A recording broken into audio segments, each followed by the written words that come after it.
안녕하십니까. 이투스 수학의 여기 주영 선생님입니다. 자, 월요일엔 주영 쌤이랑 기출 공부를 선생님이 오늘은요. 우리 얼마 전에 봤었던 시험이죠. 9월 평가원 시험 중에서 한 문제를 좀 가지고 와봤습니다. 자, 그 전에 여러분 어때요? 구평 시험 잘 봤어요?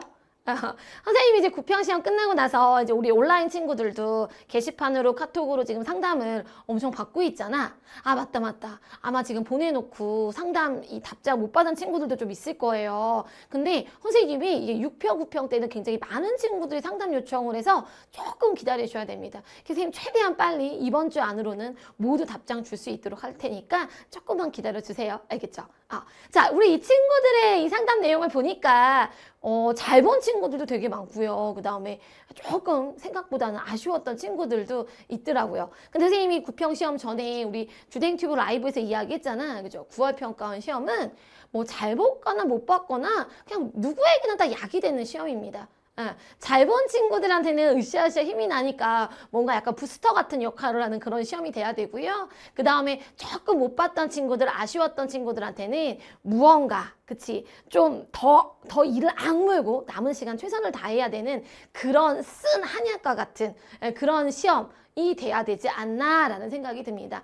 그러니까요. 아직까지도 9월 평가원 시험 언제 끝났어? 우리 벌써 지난주잖아. 여러분 새로운 한 주가 시작이 됐어요. 아직까지도 축 처져 있는 친구들이 있다면 이 영상을 계기로 빨리 다시 일어나서 공부 계획 세우고 파이팅 넘치게 남은 시간 보내봤으면 좋겠습니다.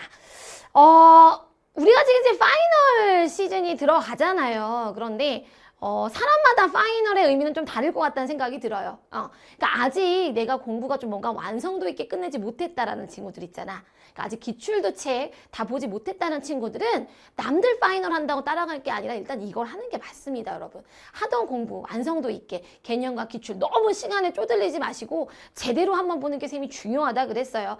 달려가시면 되고요.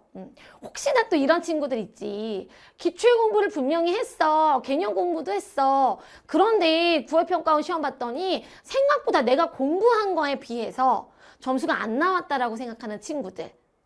이게 앞으로 어떤 식으로 방향을 잡아나가야 될까 조금 막막해하는 친구들은 오늘 선생님이 풀어주는 이 문제풀이를 좀 잘 봐줄 필요가 있을 것 같습니다. 자, 선생님이 9월 평가원 몇 번 문제 가져와 봤냐면요. 29번 확통 문제를 오늘 한번 가지고 와봤어요.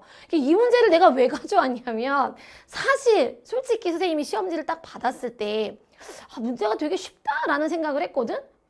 그런데 또 역시나 매스컴 6평 때와 마찬가지로 매스컴에서 나오는 이야기들이 막 쉽지 않았다 막 이런 얘기들이 또 들려오더라고요. 근데 그래도 최소 이 29번 문제 같은 경우는 우리 학생들이 다 맞았지 않았을까? 이제는 29번이 굉장히 수월하게 넘어가는구나 이렇게 생각을 했어. 그런데 선생님 우리 이투스 사이트에 올라와 있는 오답률 베스트 오답률 퍼센트지 나와 있는 거 있잖아요. 그걸 봤더니 나 세상에 너무 깜짝 놀란 거야. 이 29번 문제가 가형 친구들 기준으로는 오답률 베스트 3위 75에서 79% 정도에 해당하는 친구들이 틀렸다라고 하더라고요. 그리고 우리 나형 문과 친구들의 경우는 오답률 베스트 2위 93%의 학생들이 틀렸다라는 얘기를 하는 거야. 선생님이 이걸 보고 너무 충격이 아닐 수 없었습니다. 충격적이지 않을 수 없었어요.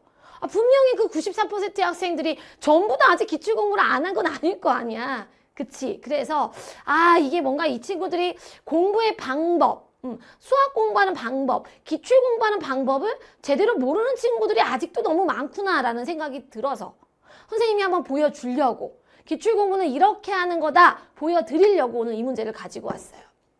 아마 이미 오답 정리를 한 친구들도 있을 텐데 여러분들이 그동안 공부를 했는데도 불구하고 점수가 좀 나오지 않았다면 우리가 틀린 문항을 분석하는 데 있어서 문제가 좀 있을 수 있습니다.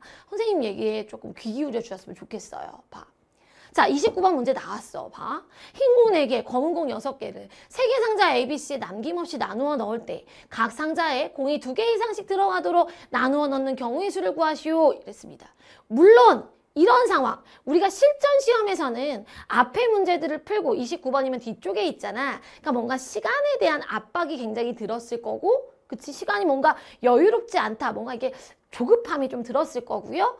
그리고 또 번호에 대한 우리 그 강박 있잖아. 약간 29번, 30번, 괜히 29번이 또 30번 옆에 있어가지고 무조건 어려울 것 같다라는 그런 약간 선입견, 편견을 가지고 문제를 본단 말이야. 그러다 보면 실전에서는 더 떨리기도 하고 그러면 조금 생각이 안 날 수도 있을 거라고 생각을 합니다. 그런데 이때 이 생각을 나게 만들어주는 건 평상시에 어떻게 공부했느냐가 진짜 중요하거든요. 자, 여러분들이 지금 이 문제 피드백을 했을 때도 문제 해설지를 봤더니 흰공 4개, 검은공 6개를 3개 상자에 나누래. 2개 이상씩 들어가야 되니까 흰공을 먼저 나누래. 그냥 이렇게 나누면 되는구나. 뭐야, 검은공 또 넣으면 되는구나. 뭐야, 이렇게 하니까 어려운 거 아니었네. 나 할 수 있었던 것 같았어. 근데 이거 왜 틀렸지? 요 정도로 여러분들이 오답 정리를 하고 간다면, 지금 여러분들이 기출공부를 틀린 문항들에 대해서 요 정도로 정리를 하고 간다면, 여러분, 아무리 나오는 문제들의 아이디어가 다 기출 속에 들어있다 한들, 여러분들이 한 번, 두 번 풀어봤다 한들, 앞으로 나왔을 때 또 역시나 못 알아보고 못 풀 가능성이 더 커요. 깜짝 놀랐어, 그지? 선생님, 그럼 무슨 절망적인 얘기를 해. 그럼 제가 지금까지 보내온 시간이 무엇이더라 말입니까? 아니요, 여러분. 근데 봐봐. 여러분들이 공부 안 한 거 아니잖아. 그러면 지금부터 요 방법만 조금 살짝 잡아서 틀린 문항에 대한 분석만 조금 더 신경 써서 해주시면 이 얘기는요, 다시 얘기하면 점수가 아주 기하급수적으로 급상승할 수 있다라는 이야기이기도 해요. 오케이? 자, 그러면 29번 문제를 보고 어떤 생각을 했어야 되느냐. 선생님이랑 확통 레볼루션 1등급 개인기 공부한 친구들은 이 문제 보면서 그치, 선생님의 목소리가 막 들리면서 문제를 푸셨어야 됩니다. 자, 해볼게요, 선생님이. 자, 일단 무엇이 캐치돼야 되느냐. 흰 공 4개, 검은 공 6개를 3개 상자 ABC에 남김없이 넣어요. 이렇게 나누어 넣을 때, 그치, 선생님이 어떤 걸 보라 그랬어? 지금 같은 색 공끼리는 서로 구별하지 않는다 그랬으니까 똑같은 공을 서로 다른 상자에 넣는다. 선생님이 이거는 레볼루션과 1등은 개인기에서 진짜 한 20번 넘게 말한 것 같아. 여러분 이미 세대됐죠, 그죠? 똑같은 공을 서로 다른 상자에 넣는다. 그럼 일단 어떤 생각을 해야 돼? 요거 주댕이 얘기했어. 중복조합 아이디어를 떠올려야 되는구나 생각을 딱 해야 돼. 됐죠? 오케이. 자, 그 다음 두 번째. 지금 문제 구조가 간단하게 중복조합식 하나 떨렁 세워서 끝나는 구조가 아니야. 그지? 뭔가 흰 공도 나오고 검은 공도 나오고 각 상자에 공이 2개 이상씩 들어가야 된다라고 하고 이럴 때 선생님이 어떤 이야기 했느냐. 여러분 제발 부탁입니다. 우리 경우에서 문제 풀 때 한 줄씩으로 그냥 딱 끝내려는 생각하지 말아라. 그렇지. 케이스를 어떻게 분류해라 라는 얘기를 하라 그랬죠. 그런 생각을 하라 그랬죠. 아마 여러분 그런 생각했을 거야. 뭔가 케이스를 나눠서 풀어야 되는데 근데 이때 스스로 생각을 한번 해야 돼. 그냥 선생님이 던져주는 걸 받아 적고 그렇구나 이게 아니라 생각을 해야 된다고. 어떤 생각? 누구를 기준으로 잡는 것이 좋을까? 누구를 기준으로 잡는 것이 이 문제를 해결하는데 편할까? 라는 생각을 선생님이 그렇지 하라 그랬어요. 근데 여러분 그 생각을 하고 나면 공이 2종류밖에 없잖아. 흰 공 아니면 검은 공이야. 그럼 내가 흰 공을 먼저 기준으로 잡든 검은 공을 기준으로 잡든 둘 중에 한 놈을 기준으로 잡아야 된다 라는 생각을 해야 되는데 요거 있잖아. 선생님이 레볼루션 경우의 수 필수 문제 첫 번째에서 했던 이야기입니다. 여러분 누구를 먼저 기준으로 세우는 게 좋겠어요? 그냥 풀이를 하는 선생님이 흰 공을 넣으세요라고 해서 나도 따라 흰 공을 넣는 게 아니라고. 해설지에 흰 공을 먼저 배열하면 흰 공을 먼저 배열하는구나. 이렇게 공부하면 다음에 이런 문제 나와도 여러분들 또 못 푼다고요. 그럼 어떤 생각을 해야 되느냐. 누가 유리할까? 흰 공의 개수는 몇 개밖에 없어. 4개밖에 없잖아. 검은 공은 몇 개씩이나 있니? 6개씩이나 있죠. 여러분 그럼 누구를 먼저 기준을 잡아서 배열하는 게 유리하겠습니까? 그렇지. 개수가 흰 공은 4개밖에 없어. 근데 검은 공은 6개씩이나 있단 말이야. 그럼 당연히 개수가 적은 아이가 우리가 기준을 잡아서 케이스를 나누기가 훨씬 수월하겠죠. 이런 생각들을 하면서 기출 공부를 해야 된다고요, 여러분. 그냥 해설지에서 그냥 선생님이 이걸 먼저 배열할게요. 배열하는구나. 이렇게 넘어가면 안 되고 왜 쟤를 먼저 배열하는지 이 하나하나 이걸 논리적으로 우리가 접근을 해가야 그래야 기출 공부를 했을 때 이게 우리가 점수로 그치 환산이 될 수가 있는 거예요. 오케이? 자, 그럼 해볼게요.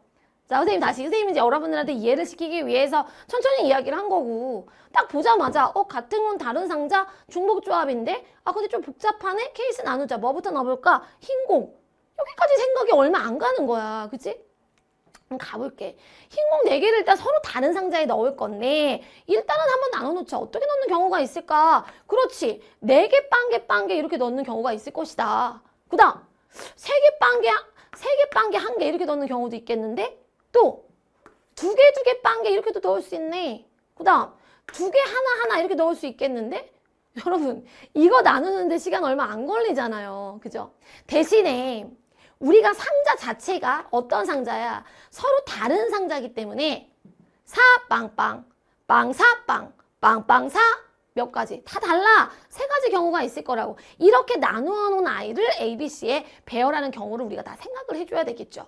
자, 요거 몇 가지 되겠어요? 그렇지, 3가지. 3 하나빵은 그렇지, 3팩토리알 6가지. 둘둘빵, 둘빵 둘, 빵 둘둘. 그렇지, 3가지. 그 다음 얘도 그렇지, 3가지. 이렇게 나올 거라고. 됐습니까? 자, 이렇게 흰 공을 배열해놓고 나면 문제에서 뭐라고 해요? 각 상자에 그래도 공이 2개 이상씩은 들어갔으면 좋겠다며. 그럼 그 빈자리를 누가 채워준다? 검은 공이 채워준다라고 생각하면 되잖아. 맞아요. 검은 공은 여기다가 빵개 들어있는 자리에 2개씩을 채워 넣어주고 그럼 몇 개가 남습니까? 2개가 남는 거 맞아요. 지금 4개 써먹었으니까. 그렇지. 그러면 어때? 같은 공 다른 상자니까 중복조합 이용. 그 다음 앞에 오는 수가 다른 것을 기준으로 앞에 오라 그랬어요. 상자가 다르니까 뭐라고 놓으면 되겠어? 그렇지. 3H2다. 이렇게 계산하면 되는 거야. 맞습니까? 자, 얘도 해볼게요. 얘는 이미 하나 있으니까 하나만 더 넣어주면 되고 얘는 2개. 그럼 3개 남겠네. 서로 다른 3개 상자에 3개이고 넣어버려. 자, 서로 다른 3개 상자에 4개이고 남은 4개이고 하나씩 넣어버려. 서로 다른 3개 상자에 몇 개이고? 그렇지. 2개이고 4개이고 됐습니까? 그렇지. 요걸 계산해주면 된다라는 거예요. 여러분 끝났어요. 끝났다고요. 요거 18가지. 그 다음 얘는 얼마 되겠습니까? 5C3 되니까 60까지. 얘는요. 그렇지. 45가지. 얘도 몇 가지? 45가지. 그럼 얘 다 더하면 되는 거 맞아? 그럼 몇 가지예요? 168가지. 끝!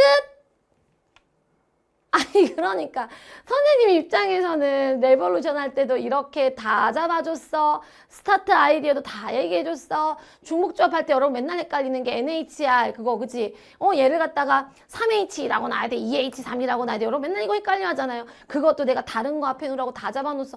근데 이걸 갖다가 나는 90%의 학생이 틀렸다는 게 이해가 안 되는 거야. 이주영이를 안 해서 그렇지 뭐. 엥? 자, 좋습니다. 아니, 농담이고요, 여러분. 예. 선생님이 얘기하고 싶은 건 우리가 맞아요. 공부에 들인 시간. 그러니까 우리 그런 얘기 많이 하잖아. 공부는 절대 배신하지 않는다고. 그쵸? 근데 굉장히 심한 배신감 느낀 친구들이 있죠. 그거는 뭔가 방법에 문제가 있어서입니다. 여러분들이 정말 오랜 시간 동안 시간 투자를 해왔다. 이 친구들은 앞으로도 할 친구들이거든. 방법만 조금 잡아주면 충분히 수능날 정말 엄청난 점수 향상을 이뤄낼 수 있어요. 그러니까 선생님 얘기 듣고 여러분들 기출 분석을 할 때 이런 방법 그냥 해설지에 써있는 거 선생님이 던져주는 거 이렇게 이해하고 넘어가는 것이 아니라 왜 저렇게 접근해야 되는지를 하나하나 생각하며 남은 시간들 공부하면 훨씬 더 좋은 결과가 있지 않을까 생각이 듭니다. 선생님은 해설 강의며 뭐 우리 레볼루션은 원래가 우리 스타트 아이디어 이런 아이디어 중심으로 선생님 잡아주는 강사잖아요. 그리고 이제 1등급 개인기도 마찬가지고 선생님이 모든 문제들을 풀 때 왜 이렇게 접근을 해야 되는지 그런 부분들을 하나하나 설명을 해준단 말이야. 그런데도 불구하고 학생들의 입장에서는 왜 갑자기 선생님이 이렇게 시작을 하셨을까? 궁금한 부분들이 생길 수 있다고. 여러분 그럴 때는요 절대 그냥 넘어가지 마시고 선생님한테 항상 질문하셔야 돼요. 선생님 거기서 그런 생각을 선생님은 어떻게 하셨나요? 이게 또 이게 학생들의 입장은 또 다를 수 있단 말이야. 그러니까 선생님은 충분히 그 부분을 생각해서 강의하지만 그런 궁금증이 들 때는 언제든지 선생님한테 그런 질문한다고 이 자식이 내 강의에 이런 토를 달아? 안 그래. 안 그래요. 그러니까 그런 질문 생길 때는 언제든지 이제는 정말 그냥 넘어가면 안 돼. 여러분 알겠습니까? 우리가요, 이렇게 공부 안 해도요, 문제를 진짜 많이 풀면 이렇게 공부 안 해도 점수가 오를 수도 있을지 모르겠습니다. 근데 우리가 이제는 그럴 시간 없잖아요. 그죠? 시간이 많지 않기 때문에 여러분들이 조금 시작 부분을 어떻게 해야 되는지에 조금 더 집중해서 이 스타트 아이디어 중심으로 공부를 좀 해 나갔으면 좋겠다라는 생각은 선생님이 이 29번을 비롯한 전체적인 오답률을 보면서 생각을 해봤습니다. 자, 어때요, 여러분? 조금 어떤 식으로 공부해야 되겠다라는 방향성이 좀 잡히나요? 그래도 궁금한 친구들이 있다면은요, 선생님이 지금은 시간이 조금 걸릴 수도 있지만 여러분들 상담 다 해드릴 테니까 카톡 주댕스 JUDANGSS 저 공지사항에 나와 있습니다. 카톡이나 아니면 선생님 질문 게시판으로 앞으로의 공부 방향에 대해서 여러분 상담하시고요. 선생님이 옆에서 힘차게 도와줄 테니까 끝까지 포기하지 마시고 최선을 다해서 수능날까지 달려가 봤으면 좋겠습니다. 자, 선생님은 또 다음 TCC에서 찾아오도록 할게요. 여러분 화이팅! 화이팅 하셔야 돼요. 오늘부터 다시 공부해야 돼요. 알겠죠?